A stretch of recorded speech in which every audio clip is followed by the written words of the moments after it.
No reino da Babilônia, por volta do ano 600 a.C., foi realizada uma esplendorosa obra de arquitetura que ficaria conhecida como os Jardins Suspensos da Babilônia. Sua construção foi motivada pelo amor entre o rei Nabucodonosor II pela princesa Amitis da Média. O rei babilônico havia unificado o reino da Babilônia e o reino da Média, e acabou retornando de sua conquista com a princesa Amitis como sua esposa. Alguns relatos afirmam que Amitis sentia muita saudade das montanhas da Média, que eram recobertas pelas mais belas plantas. Já a Babilônia se situava em uma grande planície, e por isso seu horizonte não podia ser mais monótono. Percebendo a nostalgia que entristecia sua nova rainha, o rei da Babilônia ordena a construção de uma espetacular obra de engenharia. A grande construção teve início e foi erguida uma grande pirâmide de degraus, onde terraços eram sustentados por belas colunas. Nestes terraços foram plantadas as mais diversas variedades de plantas, vindas de toda parte. O jardim era repleto de árvores frutíferas e flores de todas as cores. Tal construção deixava maravilhado todos aqueles que visitavam a capital do Império Babilônico. E assim, a rainha Amitis, ao contemplar o belíssimo jardim construído por seu marido, podia matar a saudade de sua terra natal. Esta luxuosa construção só foi possível de ser realizada graças ao poderio econômico do Reino da Babilônia, que era a nação mais rica de sua época. Apesar de vários relatos históricos confirmarem a existência dos Jardins Suspensos da Babilônia, sua real existência é motivo de controvérsia devido à falta de documentos babilônicos que confirmem a existência de tal obra, e pela falta de achados arqueológicos que comprovem definitivamente sua existência. Pouco se sabe sobre que fim foi dado aos imponentes jardins. A principal hipótese é que ele tenha sido arrasado por terremotos. Apesar de esta grande obra ter desaparecido, a história dos belos jardins suspensos, frutos do amor entre o rei da Babilônia e sua rainha, continua a povoar a imaginação das novas gerações.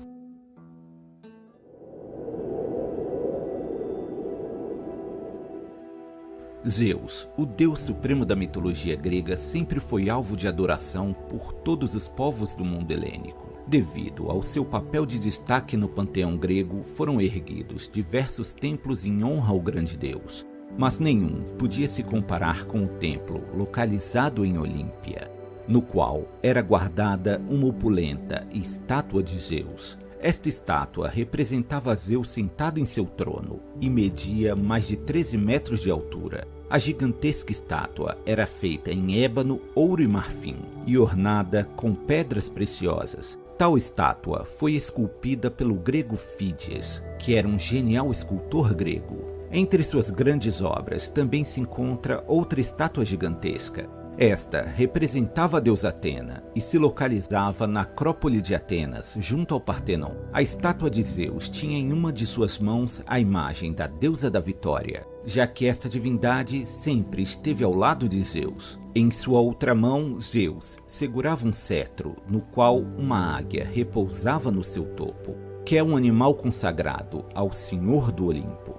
O templo de Zeus em Olímpia era um grande centro de peregrinação. Milhares de gregos se dirigiam à cidade para acompanhar os rituais religiosos, mas muitos também iam para poder assistir os famosos Jogos Olímpicos, que eram disputados no mesmo período das principais cerimônias religiosas em honra ao grande deus. Durante o período em que a Grécia foi dominada por Roma, o imperador Calígula ordenou que a estátua de Zeus fosse desmontada e trazida para Roma, onde a cabeça de Zeus seria substituída e uma imagem da cabeça do imperador seria colocada em seu lugar.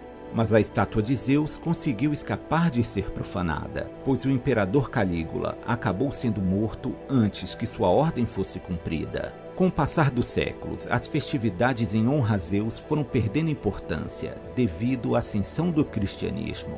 E assim, o santuário de Zeus foi entrando em decadência. Já quase no final do quarto século da Era Comum, o imperador romano Teodósio instituiu o cristianismo como a religião oficial do Império Romano. e passou a combater as práticas pagãs. O templo de Zeus passou a ser visto como um polo de disseminação do paganismo e por isso acabou sendo fechado permanentemente. O destino da estátua ainda é alvo de debate entre especialistas. Alguns indicam que ela foi desmontada e levada a Constantinopla, onde posteriormente foi destruída em um grande incêndio, enquanto outros afirmam que ela foi pilhada, sendo roubado todo o seu material precioso que adornava a estátua, e o restante da estátua colapsou juntamente com o templo. A grande estátua de Zeus, esculpida por Fídias, serviu como inspiração para diversos outros escultores romanos, quando estes esculpiam estátuas de Júpiter, que é a contraparte romana de Zeus, mas nenhuma delas conseguia tirar o fôlego de quem as contemplava, assim como fazia a gloriosa estátua de Zeus em Olímpia.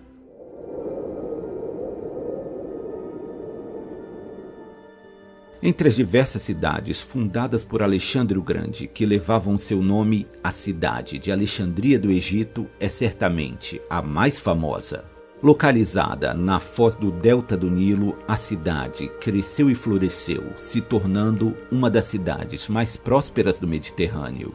Seu porto se tornou um dos principais entrepostos comerciais do mundo antigo. Após a morte de Alexandre, os domínios macedônicos foram disputados por seus mais graduados oficiais. O famoso general macedônico Ptolomeu se consolidou como governante do Egito e deu início à dinastia ptolomaica. Agora, como faraó do Egito, Ptolomeu ordenou a construção de um enorme farol na pequena ilha de Faros. Esta colossal estrutura ficaria conhecida como Farol de Alexandria e se tornaria uma das 7 maravilhas do mundo antigo. A edificação tinha algo em torno de 130 metros de altura, o que era algo incrível para a época, tornando o Farol de Alexandria uma das mais altas estruturas do mundo antigo. A construção demorou 12 anos até a sua conclusão. Erguido com blocos de granito branco e mármore, encantava marinheiros de terras distantes que lá aportavam. No alto de sua torre se localizava uma pira que ardia ininterruptamente. Sua chama brilhava forte à noite e poderia ser vista a uma distância de 40 quilômetros. No topo do farol, especula-se que existia uma estátua de Poseidon, o rei dos mares. Divindade esta que todos os marinheiros helênicos prestavam grande veneração. O governo da cidade de Alexandria passou posteriormente para o domínio romano e depois foi dominada pelos árabes. Mas o farol continuou a se destacar na costa alexandrina por mais de 1000 anos. Contudo, uma série de terremotos abalou as estruturas do farol, e em 1480 o farol já se encontrava completamente destruído. Fazendo uso de sua posição estratégica, o sultão Mameluco ordenou a construção de uma grande fortaleza para defender a entrada do porto de Alexandria, no exato local onde ficava o farol. Em 1994, uma expedição de arqueólogos mergulhadores encontrou as ruínas submersas do Farol de Alexandria. E em 2015, o governo egípcio aprovou um plano que visa a reconstrução do farol, visando estimular o turismo na cidade que um dia já foi a mais visitada do mundo. E estes visitantes voltavam às suas terras maravilhados, após contemplarem o imponente Farol de Alexandria.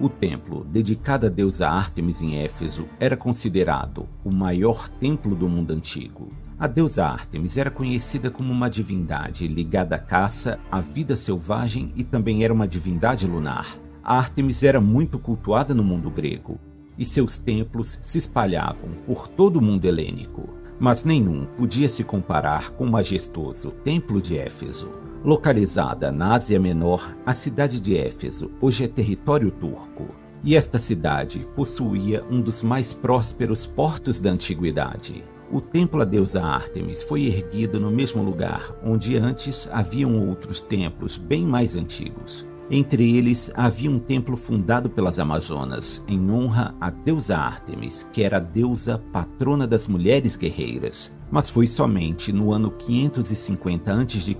que teve início a edificação do templo, que se tornaria uma das maravilhas do mundo. Foram necessários 10 anos para que o templo fosse erguido. e ele foi construído todo em mármore e ornado com metais preciosos. O templo media incríveis 113 metros de comprimento, 43 metros de largura e 13 metros de altura. O templo passou a se tornar lugar de peregrinação de fiéis e também atraía turistas do mundo antigo. Mas em 356 a.C., o templo foi vítima de um atentado. Um homem que buscava que seu nome fosse lembrado pela eternidade premeditou o incêndio que destruiria o templo de Ártemis. Os magistrados da cidade decidiram que o nome do incendiário não deveria entrar para os anais da história. Mas hoje, o nome do criminoso já é conhecido. Contudo, este canal se recusa a divulgar o nome do homem que cometeu este crime tão vil apenas para alcançar a fama, pois isso seria recompensá-lo por seu crime. Lendas da antiguidade afirmam que o incêndio do templo só ocorreu pois a deusa Ártemis havia voltado sua atenção para a Macedônia. Pois lá, no mesmo dia do incêndio, nascia o bebê que um dia seria conhecido como Alexandre o Grande. Muitos anos depois, Alexandre ordenou que o templo dedicado à deusa fosse reconstruído. O templo reconstruído por Alexandre sobreviveu por muitos anos, mas acabou sendo incendiado pelos godos. Porém, o templo foi novamente restaurado. Mas anos depois, acabou sendo definitivamente fechado, após o início da perseguição aos cultos pagãos promovidos pelos cristãos. Não se sabe exatamente o destino do templo, contudo, parte de seus blocos de mármore foram usados na construção da Basílica de Santa Sofia em Constantinopla. Apesar de ter se perdido no tempo, Antípatro de Sidon, a quem é atribuída a criação da lista das maravilhas do mundo, disse que todas as outras maravilhas perderam seu brilho no momento em que ele contemplou o glorioso Templo de Ártemis em Éfeso.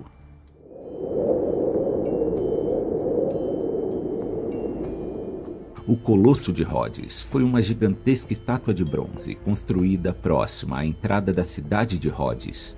A estátua colossal representa o titã Hélio, que era uma divindade da mitologia grega que personificava o Sol. Sua construção se deu após um grande êxito militar. Os cidadãos de Rhodes lutaram contra a dominação macedônica, que através de um bloqueio naval isolou a ilha de Rhodes. Os invasores de linhagem macedônica tentaram por meio de um cerco subjugar a população de Rhodes e posteriormente conquistá-los. Os invasores macedônicos investiram uma verdadeira fortuna em equipamentos de cerco, mas tudo isso foi em vão, pois, devido ao apoio do faraó Ptolomeu do Egito, Rhodes conseguiu resistir ao cerco e seus cidadãos expulsaram os macedônicos. Em sua retirada, os invasores deixaram para trás uma fortuna em equipamentos bélicos, que posteriormente foram vendidos pelo governo de Rhodes. E os valores arrecadados foram aplicados na construção da colossal estátua de Hélio, o deus padroeiro da cidade. Em 292 a.C., sobre um pedestal de mármore de 15 metros, teve início a construção do colosso. A estátua foi feita em uma estrutura de latão e preenchida por pedras, mas seu revestimento externo foi feito em ferro e bronze. Grande parte destes metais um dia já foram armas, escudo e armaduras do derrotado exército macedônico. Após 12 anos, a estátua ficou finalmente pronta. E o grande colosso de Rhodes, medindo aproximadamente 30 metros de altura, deixavam estupefatos os marinheiros de terras distantes quando estes se aproximavam do porto de Rhodes. A localização exata da estátua e sua pose ainda são motivos de debate entre especialistas, mas é certo que, independente de sua pose e localização, o Colosso de Rhodes era realmente uma obra imponente. Contudo, a gigantesca estátua colapsou após ser atingida por um poderoso terremoto em 226 a.C. Mesmo tombado no chão, seus escombros ainda eram tão grandiosos que nos 800 anos que se seguiram, muitos foram os visitantes que passaram por Rhodes apenas para contemplar o colosso caído. No ano 653 d.C., quando a ilha de Rhodes estava sob dominação árabe, o califa ordenou o desmanche das ruínas do colosso e seus metais foram vendidos como sucata. E a partir deste dia, o colosso passou a viver apenas no imaginário das pessoas. Assim como acontece com o Farol de Alexandria, nos dias de hoje existem projetos de reconstrução do esplêndido colosso em honra ao Deus Sol. Projeta-se que o novo colosso medirá entre 120 e 150 metros de altura, 5 vezes maior que o original, e custará perto de 300 milhões de dólares. Espera-se que o novo colosso tenha o mesmo impacto de seu antecessor, que tinha capacidade de tirar o fôlego de todos aqueles que o contemplavam pela primeira vez.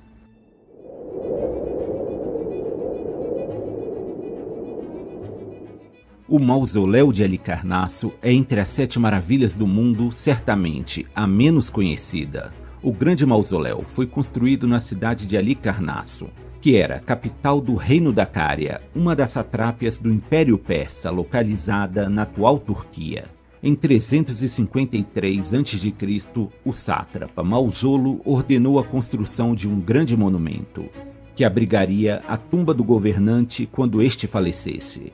Foram contratados os melhores arquitetos, pedreiros e artistas gregos que estavam disponíveis para a construção da faraônica tumba de Mausolo.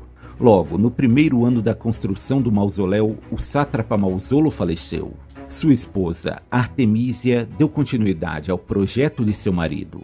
Construído sobre uma colina, o mausoléu media 45 metros de altura e era revestido de mármore branco da melhor qualidade. O edifício era adornado por esculturas em alto relevo que representavam a centauromaquia, que foi a luta entre os lápidas contra os centauros. E também haviam imagens representando a amazonomaquia, que foi a luta entre o lendário rei Teseu de Atenas contra as Amazonas.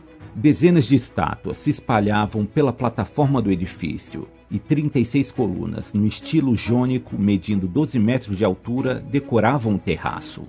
No topo da construção havia uma grande estátua de uma quadriga, que é um tipo de carruagem puxada por 4 cavalos. Estes eram conduzidos por Mausolo e com sua esposa Artemísia ao seu lado. Uma câmara subterrânea foi construída para receber os restos mortais de Mausolo e de sua esposa. Lá foram depositados suas joias e tesouros. Por fim, a tumba foi selada para impedir a ação de saqueadores. O grande mausoléu de Halicarnasso se tornou uma grande atração na região, sendo uma parada quase obrigatória para os viajantes da antiguidade que cruzavam a região. O majestoso mausoléu foi destruído por um grande terremoto mais de 1000 anos após sua construção. Os cruzados, que ocupavam a região por volta do século XV, usaram parte dos grandes blocos que faziam parte do mausoléu para reforçar a estrutura do Castelo de Bodrum. Hoje em dia, ainda é possível visitar o sítio arqueológico onde se encontram as ruínas do que um dia já foi o grande Mausoléu de Halicarnasso.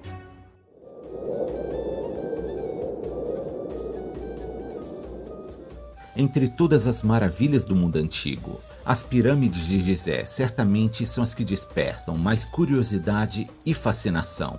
Como seu nome já diz, elas se localizam em Gizé, que é atualmente a 3ª maior cidade do Egito, e fica na margem ocidental do rio Nilo, bem próxima à cidade do Cairo, capital do país. Localizadas na necrópole de Gizé, as 3 grandes pirâmides se destacam na paisagem. Este complexo arqueológico tem diversas pirâmides, mas dentre todas, 3 delas se destacam. A pirâmide de Quéops é a mais alta, com 146 metros de altura. Já a pirâmide de Quefren é a 2ª maior, com 143 metros, enquanto a pirâmide de Miquerinos é a menor, medindo 66 metros. Estas gigantescas construções foram erguidas para servirem de lugar de descanso eterno para os restos mortais dos grandes faraós do Egito Antigo. A construção das pirâmides foi realizada em aproximadamente 2500 anos antes de Cristo e marca a era do apogeu das grandes construções do Egito. Estima-se que para construir a pirâmide de Quéops foram necessários aproximadamente 300 mil blocos de pedra, que pesariam em torno de 2 toneladas cada um.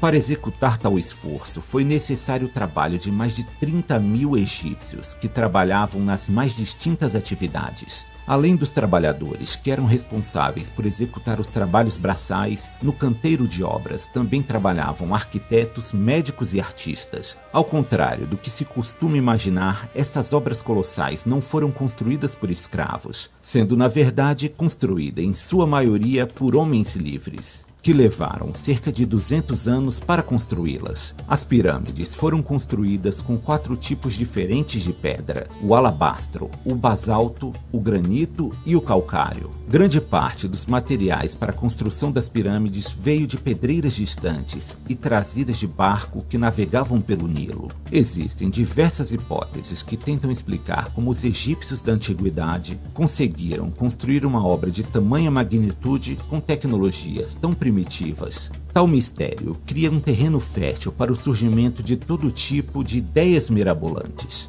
Entre elas se destaca a crença em que as pirâmides foram construídas por alienígenas. Pensar que tal obra só poderia ser criação de extraterrestres é subestimar a capacidade do ser humano de achar soluções inventivas para a resolução de todo tipo de problema.